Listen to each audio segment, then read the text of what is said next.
Bismillahirrahmanirrahim. Assalamualaikum warahmatullahi wabarakatuh.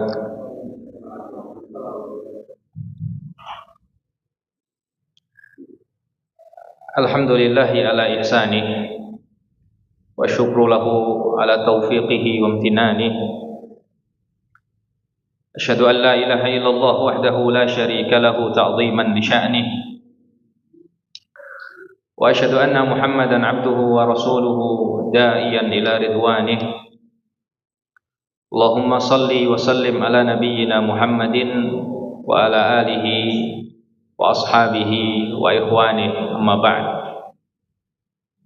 Ma'asyiral muslimin, jamaah sekalian yang semoga dirahmati oleh Allah Subhanahu wa taala. Alhamdulillah, segala puji tentunya senantiasa untuk Allah Subhanahu wa taala, yang mana di sore hari ini masih memberikan kesehatan kepada kita sehingga kita bisa melakukan ibadah puasa tanpa ada halangan sama sekali. Tentu ini murni nikmat yang besar yang Allah Subhanahu wa taala berikan kepada kita, dan tentunya tidak diberikan kepada semua orang. Betapa sering kita melihat seseorang yang masih sehat, tidak ada halangan sama sekali, tapi hatinya tidak tergerak untuk melakukan puasa. Alhamdulillah, Allah menggerakkan hati kita, menguatkan tekad kita, sehingga di sore hari ini alhamdulillah atas izin Allah kita masih menjalankan perintahnya, yaitu melakukan puasa Ramadan. Jamaah sekalian, salawat beserta salam semoga senantiasa tercurahkan kepada junjungan kita, Nabi besar, Nabi yang mulia, Nabi Muhammad sallallahu alaihi wasallam. Jamaah sekalian rahimani wa rahimakumullah, ya, tidak terasa kita sudah berapa hari puasa jamaah sekalian? 9 hari. Ya, kalau Saudi dan sekitarnya sudah 10 ya, mereka lebih dahulu sehari. Alhamdulillah. Tidak terasa sudah sepertiga. Dan Nabi sallallahu alaihi wasallam telah mengatakan dalam hadis yang sahih, "Watsulutu katsir." Sepertiga itu banyak. Berarti sudah banyak waktu yang terlewatkan dari bulan Ramadan. Maka masing-masing introspeksi diri di sepertiga pertama. Apakah sudah maksimal dia beribadah kepada Allah Subhanahu wa taala atau masih belum? Kalau masih belum, maka manfaatkanlah sepertiga yang kedua, 10 hari yang kedua. Di puncaknya 10 hari yang terakhir. Dan para ulama salaf zaman dahulu ya, semakin berjalan Ramadan ya, maka semangat mereka semakin bertambah, tidak semakin berkurang. Masjid-masjid semakin ramai di akhir-akhir Ramadan. Tapi kebalikannya ya, di sebagian tempat kita justru di akhir-akhir Ramadan yang ramai bukan masjid, tapi ya, mall dan sekitarnya. Ya, semoga Allah Subhanahu wa taala memberikan keistiqomahan kepada kita semua, agar kita diberikan semangat sampai akhir Ramadan, bahkan sampai kita bertemu di Ramadan yang selanjutnya. Amin ya rabbal alamin. Baik jamaah sekalian rahimani wa rahimakumullah. Saya diminta oleh panitia untuk membahas sirah, ya, sirah sahabat, bukan sirah Nabi. Dan ketika saya lihat ya, mungkin yang menarik untuk kita bahas di sore hari ini adalah sirahnya seorang sahabat yang bernama Amr bin Thabit. Beliau masuk surga meskipun belum pernah sholat sekalipun. Ya, enak atau tidak jamaah? Enak. Enak. Baik. Insyaallah kita akan ceritakan ya kisah beliau radhiyallahu anhu, dan kita akan ambil beberapa faidah dari kisah beliau radhiyallahu taala anhu.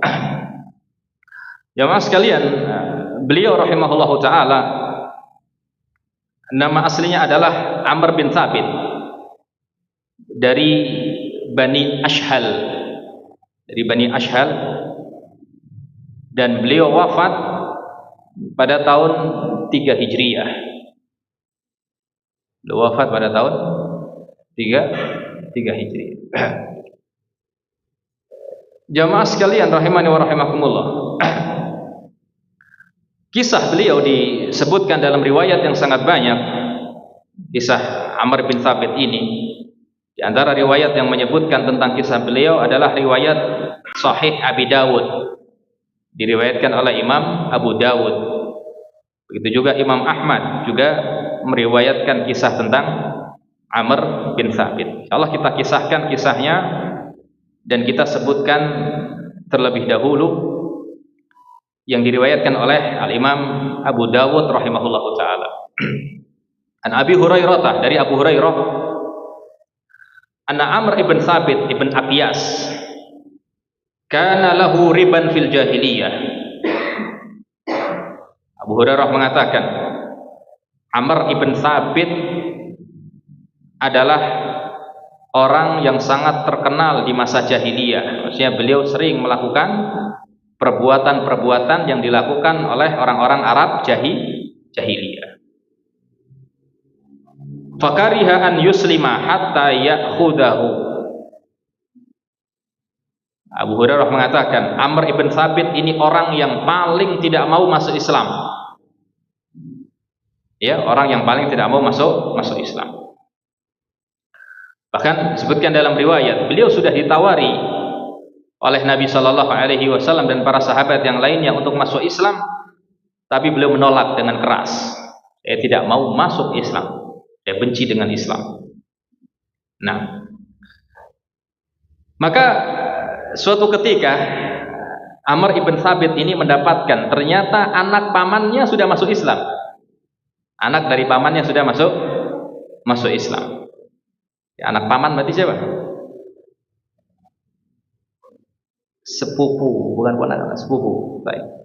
Sepupunya sudah masuk Islam. Dia tanya, "Aina banu ammi?" Mana anak pamanku? Mana sepupuku?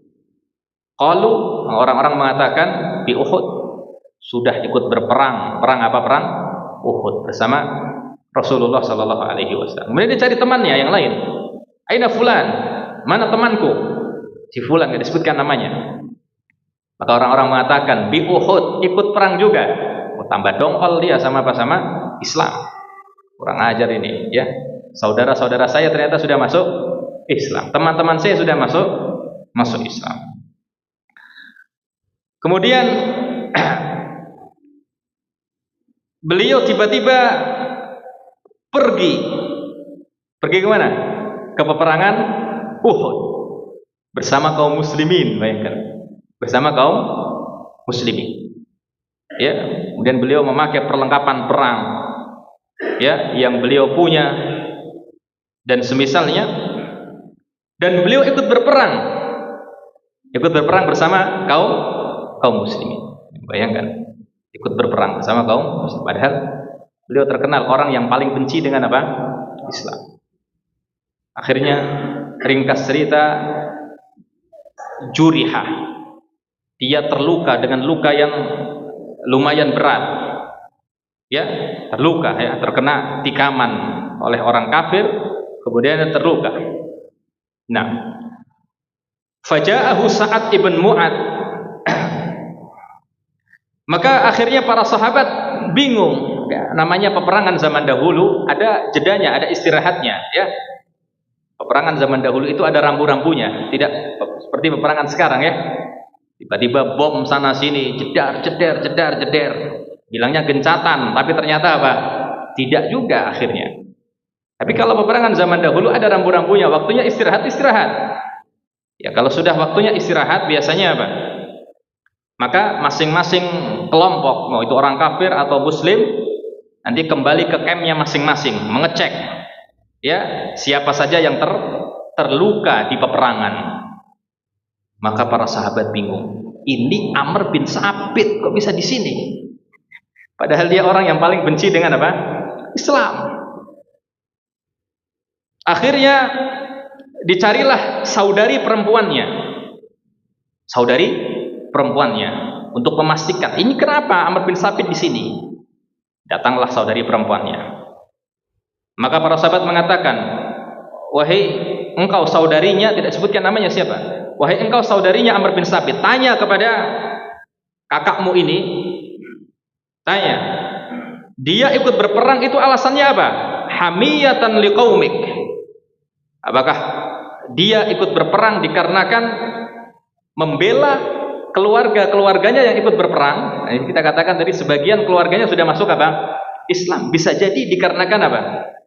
Ya, dia hanya membela keluarganya, bukan membela Islam. Berarti fanatik keluarga. Kan ada seperti itu sekarang, Pak, ya. Ya, pokoknya dia kalau sama keluarganya sendiri luar biasa fanatik. Ya, tapi kalau sama orang lain tidak. Nah, maka tanyakan kepada dia, apakah dia ikut berperang dikarenakan cinta sama Islam, ya, atau dikarenakan fanatik keluarganya? Karena sebagian keluarganya juga ikut berperang di peperangan Uhud. Kemudian, ya, Amr bin Tsabit mengatakan, bal rabbatan fil Islam. Aku ikut berperang dikarenakan cinta dengan Islam. Ini Amr bin Tsabit ketika menjawab dalam keadaan luka yang cukup parah. Mau gimana lagi? Ditanya, dijawab, ya, saya ikut berperang dikarenakan saya cinta Islam. Kemudian Amr bin Tsabit menceritakan cerita dari awal sampai akhir. Ya, saya sebelum masuk Islam, saya sudah beriman kepada, saya sebelum ikut peperangan Uhud, sebelum saya berangkat tadi, beranjak berangkat, saya sudah menekatkan dalam hati saya ingin masuk apa? Islam. Kemudian saya bersyahadat, asyhadu alla ilaha illallah wa asyhadu anna muhammadar rasulullah. Kemudian saya berangkat berperang bersama para sahabat dan Rasulullah sallallahu alaihi wasallam, dan akhirnya saya terluka sekarang ini. Akhirnya tidak lama kemudian setelah dia bercerita kisahnya ini, kemudian dia apa? Meninggal dunia. Sudah sholat atau belum? Belum sholat. Masuk Islam langsung jihad, langsung meninggal dunia. Masya Allah, enak sekali hidupnya. Kita yang luar biasa, umur kita sudah ada yang 60 tahun, ya Pak, ada yang 70 tahun, ada yang 30 tahun, 40 tahun. Cobaan luar biasa beragama di zaman sekarang, iya atau tidak? Luar biasa. Ya, cobaan silih berganti, cobaan tentang harta, ya, kemiskinan, kefakiran, terkadang menguji keimanan kita. Ya Allah, kenapa ketika semakin kita beriman semakin diuji? Gitu kan? Cobaan wanita dan semisalnya berat sekali zaman sekarang. Tapi ini Amr bin Tsabit luar biasa, orang yang sangat beruntung. Orang yang dulunya benci dengan Islam, kemudian masuk Islam, langsung ikut perang Uhud, setelah itu meninggal dunia di perang Uhud. Apa kata Nabi sallallahu alaihi wasallam? Dakhalal jannah. Orang ini masuk apa? Surga. Wa ma shalla lillahi salatan, tapi dia belum pernah salat sama sekali. Masya Allah, luar biasa. Kita yang sudah bertahun-tahun salat, Pak, kita nggak tahu apakah salat kita diterima sama Allah Subhanahu wa taala atau tidak. Makanya para ulama salaf, ya, disebutkan dalam riwayat yang sangat banyak, mereka kalau beribadah kepada Allah Subhanahu wa taala, setelah beribadah mereka bukan bangga, bukan, tapi mereka khawatir. Khawatir kenapa, Pak? Ibadahnya diterima sama Allah Subhanahu wa taala atau tidak. Padahal kita tahu mereka orang-orang soleh, ya atau tidak? Jauh sekali daripada kita solehannya. Jika seandainya mereka ketika melakukan beribadah kepada Allah Subhanahu wa taala, setelah beribadah khawatir, ya Allah, apakah ibadah saya ini mendapatkan pahala darimu ya Allah atau tidak? Lalu bagaimana dengan kita? Ya, orang yang sering melakukan kemaksiatan, sering lalai, ya, sering melanggar perintah Allah, ya, sering melakukan larangan-larangan Allah Subhanahu wa taala. Makanya ada kisah yang menarik. Ini kata nyerempet ke sini ya faedahnya. Kita katakan tadi orang salaf ketika melakukan amalan setelah selesai mereka bangga atau khawatir, Pak? Khawatir. Dalilnya sangat banyak, di antaranya dalam surat Al-Baqarah Allah berfirman, wa idh yarfa'u Ibrahimul qawaida minal baiti wa Ismail Rabbana taqabbal minna innaka antas samiul alim. Ini dalilnya. Wa idh yarfa'u Ibrahim, ketika Nabi Ibrahim mengangkat batu untuk membangun apa? Ka'bah, dan Nabi Ismail. Apa yang dikatakan sama Nabi Ibrahim sama Ismail? Apa doanya? Rabbana taqabbal minna. Ya Allah, terimalah amalan kami. Innaka antas samiul alim. Engkau maha mendengar, engkau maha mengetahui. Apa kata ulama tafsir, Pak? Perhatikan, luar biasa ini. Kata ulama tafsir ketika menafsirkan ayat ini, bayangkan, kata ulama tafsir, Nabi Ibrahim dan Nabi Ismail melakukan amalan yang sangat mulia. Mungkin bisa kita katakan amalan yang paling mulia daripada amalan apapun, yaitu membangun apa? Baitullah, kiblatnya kaum muslimin. Lebih mulia mana, Pak, daripada membangun masjid biasa? Ya jelas Ka'bah, Baitullah, iya atau tidak? Maka Nabi Ibrahim sama Nabi Ismail, bayangkan, melakukan amalan yang mulia, diperintahkan oleh zat yang paling mulia, yaitu siapa? Allah Subhanahu wa ta'ala. Tapi meski begitu, Nabi Ibrahim dan Nabi Ismail masih khawatir amalannya tidak diterima atau tidak. Makanya beliau berdoa, Rabbana taqabbal minna innaka antas samiul alim. Ya Allah, terimalah amalan kami. Ya, Engkau maha mendengar, Engkau maha mengetahui. Lalu bagaimana dengan kita? Ya, terkadang kita dengan pedenya beramal, ya, tanpa kita khawatir apakah amalan kita sampai pahalanya di sisi Allah Subhanahu wa ta'ala atau tidak. Kadang sebagian kita setelah beramal kita ujub, merasa bangga diri, kemudian sebagian kita merendahkan orang lain, ibadah kamu lebih sedikit. Lalu bagaimana dengan yang seperti ini? Sedangkan mereka orang-orang soleh, ya, ketika beramal mereka apa? Mereka khawatir apakah amalan mereka diterima atau tidak. Nah, Taib jamaah sekalian rahimani wa rahimakumullah, itu sedikit kisah dari Amr bin Thabit, orang yang sangat benci dengan Islam, kemudian mendapatkan hidayah Islam, kemudian berperang, tidak lama tertikam oleh musuh, kemudian meninggal dunia, masuk ke dalam apa? Surga. Nah, apa faidahnya dari kisah ini? Faidah dari kisah ini adalah innamal a'malu bil khawatim. Innamal a'malu bil khawatim. Sesungguhnya inti amalan seseorang ada pada amalan penutupnya. Karena kita lihat, meskipun di awal-awal Amr ibn Thabit ini benci nggak sama Islam? Benci luar biasa, benci sekali dengan Islam. Berarti amalannya buruk gak di awal-awal hidupnya? Buruk. Tapi yang menjadi penilaian bukan awalnya, tapi apa? Akhirnya. Antum kalau suka bola, kalau nonton bola, meskipun dia telah memasukkan gol yang sangat banyak di babak pertama, kalau dia di babak terakhir kalah, dianggap gak golnya yang babak pertama? Enggak, sama aja kalah.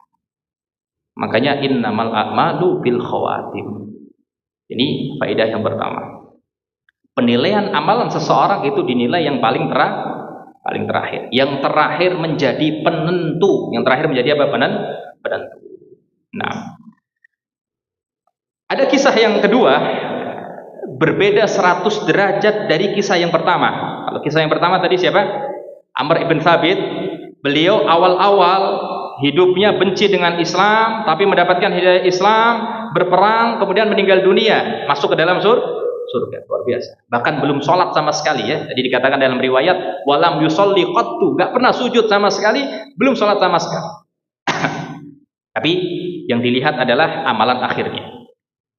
Kisah yang berbeda 100 derajat dari kisah pertama disebutkan di dalam riwayat As-Sahihain, Bukhari Muslim.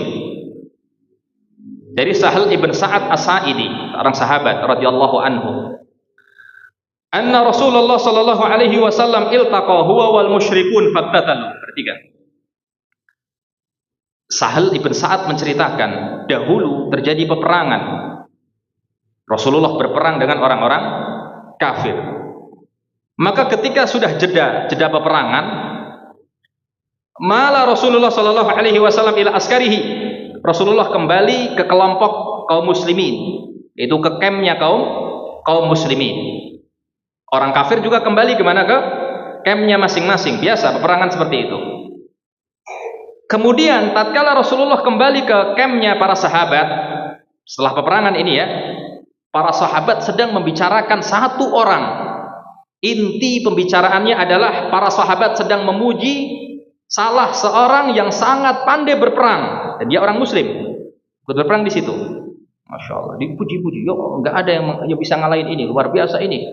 Ya orang-orang kafir sudah dihabisi, 10 orang pun kalah sama dia. Intinya pujian-pujian sangat banyak tertuju kepada satu orang yang sangat pandai berperang. Rasulullah mendengar. Ya, ketika Rasulullah mendengar percakapan mereka, mereka sedang memuji seseorang yang sangat pandai berperang, ya kan? Nah, mau dipuji-puji, luar biasa ini orangnya. Nah, apa kata Rasulullah sallallahu alaihi wasallam? Huwa min ahlin nar. Dia penduduk neraka. Jadi sekarang pertanyaan, berperang itu ibadah luar biasa atau tidak? Amalan luar biasa tidak? Luar biasa. Terlebih-lebih kalau dia pandai berperang, pahalanya semakin banyak atau tidak harusnya? Iya, semakin banyak. Tapi apa kata Rasulullah? Huwa min ahlin nar. Dia penduduk neraka. Para sahabat bingung. Ya Rasulullah, kalau dia yang pandai berjihad saja bisa membunuh orang kafir yang sangat banyak saja, penghuni neraka, lalu bagaimana dengan kami yang tidak terlalu pandai berjihad? Maksudnya gitu kan? Bahasanya seperti itu. Benar memang masuk akal ya atau tidak? Masuk akal. Akhirnya ada sebagian sahabat yang tidak terima ketika Rasulullah mengatakan innahu min ahlin nar. Ya, dia adalah penduduk neraka. Akhirnya sahabat ini mengatakan, "Ya Rasulullah, saya akan buktikan perkataanmu ini. Saya kebetulan temannya. Temannya siapa?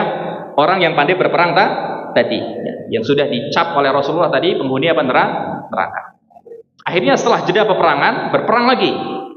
Diikuti terus orang ini sama temannya tadi. Diintai. Benar nggak ini nanti penghuni neraka? Diintai. Dia maju, ikut maju. Terus diintai. Akhirnya tibalah di suatu peristiwa, dia ditusuk sama apa? Musuh. Tapi tidak sampai meninggal dunia. Terluka tapi tidak sampai meninggal dunia. Karena tidak sabar dengan lukanya, dia ambil pedangnya sendiri kemudian tusukkan di mana? Perutnya. Tanda kutip, ternyata dia meninggal dunia dalam keadaan apa? Bunuh diri. Maka temannya yang melihat kisah ini kembali lagi kepada Rasulullah. Wallah asyhadu annaka Rasulullah. Aku bersaksi engkau benar-benar utusan Allah. Benar nggak yang dikatakan Rasulullah tadi? Benar. Rasulullah sudah mengetahui karena Rasulullah mendapatkan wahyu dari siapa? Allah Subhanahu wa taala. Berbeda 100 derajat dari kisah yang pertama. Di awal-awal hidupnya luar biasa amalannya, ibadah, bahkan berjihad, bahkan pandai berperang, ya atau tidak? Tapi di akhir hidupnya malah meninggal dunia dalam keadaan bunuh diri. Sekali lagi yang dinilai amalan penutup atau amalan yang dulu? Innamal a'malu bil khawatim. Nabi sallallahu alaihi wasallam bersabda, yang dinilai adalah amalan penuh. Sekarang pertanyaan jamaah sekalian. Amalan apa yang akan menjadi penutup kita? Amalan apa yang akan menjadi penutup hidup kita? Apa jawabannya jamaah sekalian? Tidak tahu. Kita nggak tahu. Bisa nggak diusahakan? Kalau ada pertanyaan, bisa nggak diusahakan agar kelak di akhir hayat kita ditutup dengan amal soleh? Kita meninggal dunia dalam keadaan bersujud kepada Allah Subhanahu wa taala misalkan. Atau kita meninggal dunia dalam keadaan membaca Al-Quran misalkan. Atau kita meninggal dunia dalam keadaan sedang sholat tahajud misalkan. Atau kita meninggal dunia dalam keadaan puasa misalkan. Pasti kita ingin ya, meninggal dunia di atas amal soleh. Semuanya tidak terkecuali. Maka dari itu kita harus tahu bagaimana caranya agar Allah Subhanahu wa taala kelak mengakhiri hidup kita dan diakhiri dengan amal soleh. Dan ketahuilah, orang yang di akhir hidupnya melakukan amal soleh, maka kematiannya adalah kematian yang husnul khotimah. Makanya Nabi mengatakan dalam hadis yang sahih, "Idza aradallahu bi'abdin khairan." Jika Allah menginginkan kebaikan kepada seorang hamba, istakmalahu, Allah akan pergunakan hamba tersebut. Para sahabat tanya, "Ya Rasulullah, apa arti istakmalahu? Apa artinya Allah akan pergunakan dia?" Rasulullah mengatakan, "Yuwaffiquhu li amalin salihin qabla al-maut." Allah akan berikan taufik kepada dia, kemudian dia akan melakukan amal soleh sebelum dia meninggal dunia. Kemudian dia meninggal dunia dalam keadaan husnul khatimah. Ini luar biasa, kematian yang sangat indah. Nah, oleh karena itu kita harus tahu apa kiatnya agar kita meninggal dunia dalam keadaan husnul khatimah. Karena di antara faedah yang bisa kita ambil dari Amr bin Thabit tadi, yang dinilai itu adalah amalan yang paling terakhir. Nah, sebelum kita menyebutkan sebagian kiat-kiatnya, ada satu kisah lagi yang terjadi tidak jauh dari zaman kita. Beliau ini yang akan saya kisahkan meninggal dunia di tahun 1996. Seorang syekh yang dahulu sangat terkenal di Saudi. Bahkan saking terkenalnya, syekh ini sangat cerdas. Semua dibantah, Syiah dibantah, orang liberal dibantah, orang ateis dibantah, semuanya dibantah. Ya, pokoknya beliau bisa dikatakan pedangnya ahlu sunnah pada masa itu. Beliau wafat tahun berapa? Sekitar berapa? 1996. Tulisan-tulisan beliau sangat banyak, ilmiah, luar biasa. Tapi di pertengahan perjalanan hidup beliau, yang tadinya dia sangat kokoh membela Islam, kemudian dia berubah menjadi ateis. Ya muqallibal qulub, tsabbit qulubana ala dinik. Ya Allah, Engkau yang membolak-balikkan hati, semoga Engkau tetapkan hati kami di atas agamamu. Dia menjadi ateis. Abdullah Al-Qasimi namanya. Namanya siapa? Abdullah Al-Qasimi. Antum bisa lihat di Google, sangat terkenal. Kemudian ringkas cerita jamaah sekalian rahimani wa rahimakumullah, yang tadinya sangat luar biasa membela Islam, sebaliknya setelah itu dia sangat semangat mencela Islam. Terbitlah judul buku tulisan beliau Al-Aghlal. Judulnya apa? Al-Aghlal. Hadhihi hiyal aghlal. Islam adalah agama belenggu. Apa maksudnya? Islam membelenggu pengikutnya. Contoh misalkan syariat hijab. Syariat hijab itu wajib atau tidak? Wajib bagi perempuan. Beliau mengatakan ya, syariat hijab itu membatasi apa? Perempuan, sehingga dia tidak bebas. Bayangkan, yang tadinya sangat gencar membantah Syiah, membantah komunis semuanya, sekarang justru apa? Menjelekkan Islam. Wafil akhir, beliau meninggal dunia dalam keadaan ateis. Innamal a'malu bil khawatim. Sekali lagi, amalan penentu adalah amalan terakhir. Baik. Jamaah sekalian rahimani wa rahimakumullah. Lalu apa kiatnya agar kematian kita ditutup dengan amal saleh sehingga kita meninggal dunia dalam keadaan husnul khatimah? Di antara amalan yang sangat penting yang sudah saya sebutkan tadi, di antara kiatnya, senantiasa khawatir setelah melakukan amalan. Apa saja amalannya? Mau sholat, mau puasa, senantiasa khawatir setelah melakukan amalan. Setelah sholat, kita harus hadirkan dalam diri kita, ya Allah, terimalah ibadah kami. Dengan dalam hati, kita masukkan dalam hati kita, kita khawatir kalau ibadah tersebut tidak diterima sama Allah Subhanahu wa ta'ala. Jangan dengan pedenya, oh saya sudah ngaji bertahun-tahun, tidak ada rasa khawatir sama sekali. Dan kita dapatkan seluruh ulama salaf, setelah mereka melakukan ibadah, justru mereka malah merasa apa? Khawatir. Makanya Allah sebutkan juga dalam Al-Quran, ya. Allah Subhanahu wa Ta'ala juga sebutkan dalam Al-Quran, mengkisahkan orang-orang yang ikhlas dalam ibadahnya. Sifat mereka adalah walladzina yu'tuna ma atau, orang-orang yang diberikan harta oleh Allah Subhanahu wa Ta'ala, kemudian mereka menginfakkan harta mereka. Lihat, setelah mereka infak, apakah mereka bangga atau khawatir? Apa kata Allah? Wa qulubuhum wajilah. Setelah itu hati mereka khawatir. Khawatir apa jamaah sekalian? Diterima atau tidak sedekahnya? Ini ulama salaf seperti ini. Setelah beramal bukan ujub, bangga, merendahkan orang lain, merasa ibadahnya paling top, paling jos. Dan bukan seperti ini orang salaf. Orang salaf setelah melakukan ibadah dia khawatir apakah ibadahnya diterima di sisi Allah Subhanahu wa Ta'ala atau tidak. Apakah ibadah yang saya lakukan tadi ya mendapatkan pahala dari Allah Subhanahu wa Ta'ala atau tidak. Ini kiat yang pertama. Yaitu apa? Senantiasa merasa khawatir setelah melakukan amalan. Merasa khawatir di sini jamaah sekalian pahami, bukan berarti was-was. Bukan berarti apa? Was-was.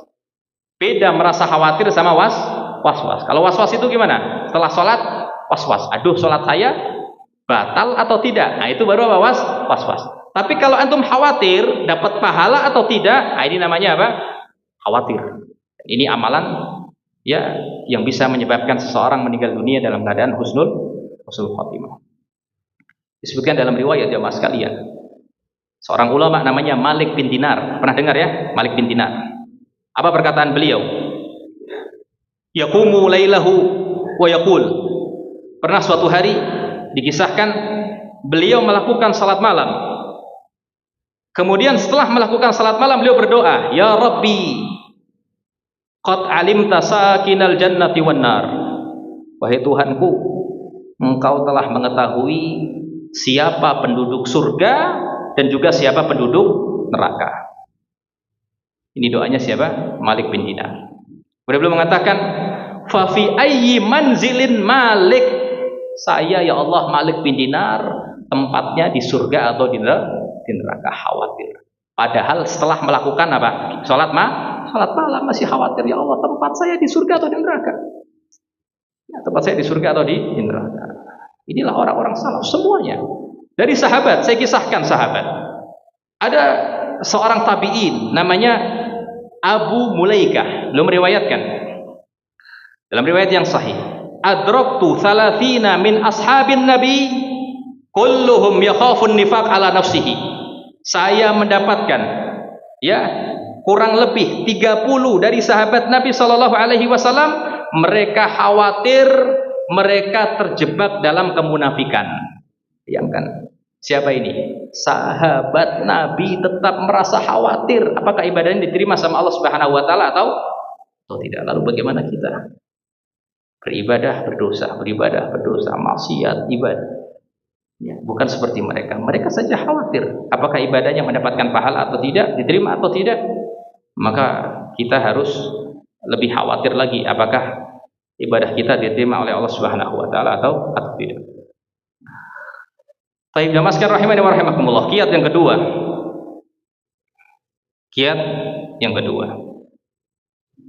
menjaga keikhlasan ketika beramal. Ini kiat yang kedua, agar kematian kita ditutup dengan amal saleh. Di antara dalil yang menunjukkan bahwasanya orang yang senantiasa berusaha ikhlas untuk beramal, akhir hidupnya akan ditutup dengan amal saleh atau meninggal dunia dalam keadaan husnul khatimah. Dalil riwayat Bukhari Muslim, Nabi mengatakan, "Innar rajula," ada seseorang, "la ya'malu amala ahlil jannah." Beliau beramal dengan amalan ahli surga, fima yabdulin nas, yang nampak di hadapan manusia atau nampak di pandangan manusia, itu amalan ahli surga. Sholat, puasa. Salat puasa itu kalau kita lihat itu amalan ahli surga atau tidak? Iya. Berarti orang ini melakukan amalan yang kalau dilihat orang itu amalan ahli apa? Surga. Tapi ternyata kenyataannya wa huwa min ahlin nar. Tapi dia adalah penghuni neraka. Tapi dia adalah penghuni apa? Neraka. Al-Imam Ibnu Rajab Al-Hambali ketika menjelaskan hadis ini, orang ini melakukan amalan ahli surga yang nampak di hadapan manusia adalah amalan ahli surga, tapi tempatnya di mana? Neraka. Berarti ada yang salah atau tidak? Ada yang salah. Yang salah dalam hatinya. Kata siapa? Kata Ibnu Rajab Al-Hambali. Beliau mengatakan, inna dasa isasu, yang menyebabkan dia masuk ke dalam neraka jahanam adalah sesuatu yang dia sembunyikan dalam hati. Berarti dia sholat tapi niatnya tidak apa? Ikhlas, ingin dipuji. Dia bersedekah tapi apa? Ingin dikatakan dia dermawan misalkan. Intinya ada kekurangan dalam hatinya. Dia beribadah tidak ikhlas karena Allah Subhanahu wa taala. Sehingga di akhir hidupnya meninggal dunia dalam keadaan su'ul khotimah, masuk ke dalam neraka jahanam. Sebabnya kenapa? Karena setiap beramal dia tidak apa? Ikhlas. Berarti penyebab su'ul khotimah adalah kalau orang beramal tapi tidak apa? Ikhlas.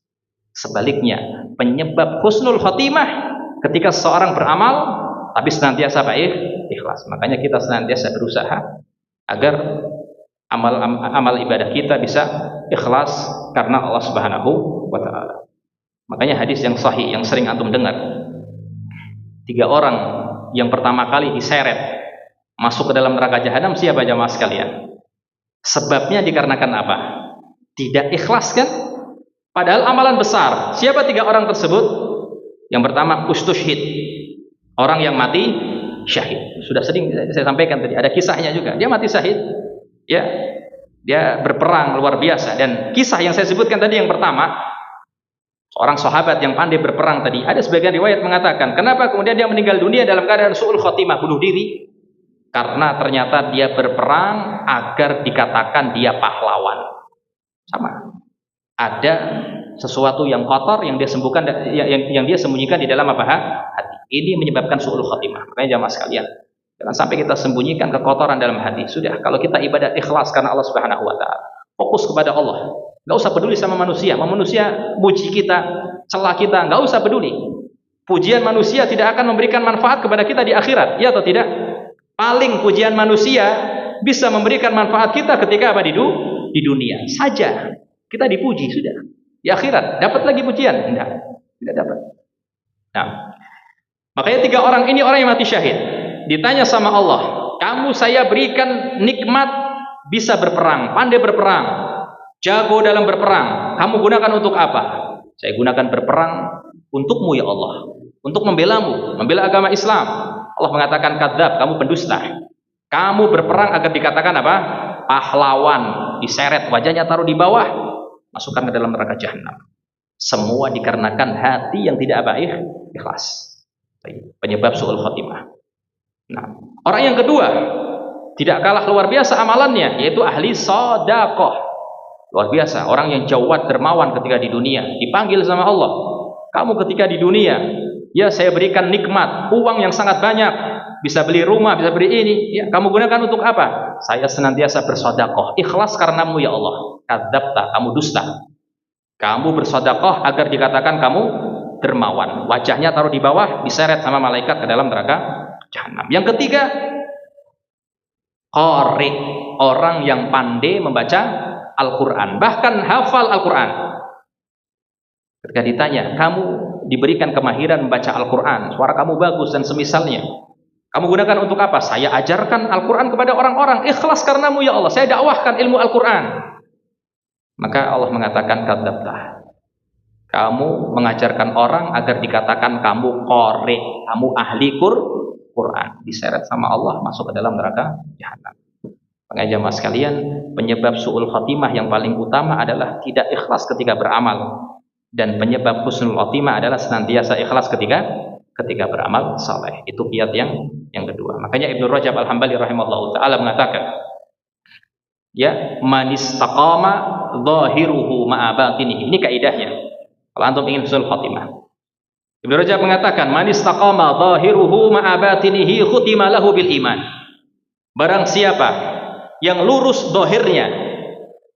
Lurus dohirnya berarti apa? Amalan dohirnya lurus. Kapan dikatakan amal dohir itu lurus? Kalau sesuai apa jemaah? Sesuai tuntunan Rasulullah Sallallahu Alaihi Wasallam. Lurus. Syarat-syaratnya terpenuhi, rukun-rukunnya terpenuhi, lurus amal dohir. Tapi apakah cukup dengan itu dohir saja bisa memasukkan kita ke surga? Tidak. Ma'abatinihi. Syaratnya batinnya juga lurus. Apa batinnya maksudnya? Hatinya ikhlas karena Allah Subhanahu wa ta'ala. Apa kata beliau? Kalau sudah terpenuhi dua-duanya ini, dohirnya lurus, amalannya sesuai Rasulullah, hatinya ikhlas karena Allah Subhanahu wa ta'ala, khutima lahu bil iman. Dia akan ditutup kematiannya dengan keimanan. Maksudnya dia meninggal dunia dalam keadaan beriman kepada Allah Subhanahu. Ini kaidahnya. Maka perbaiki amal dohir kita, dan jangan lupa yang paling penting perbaiki apa? Hati kita agar senantiasa ikhlas karena Allah Subhanahu wa ta'ala.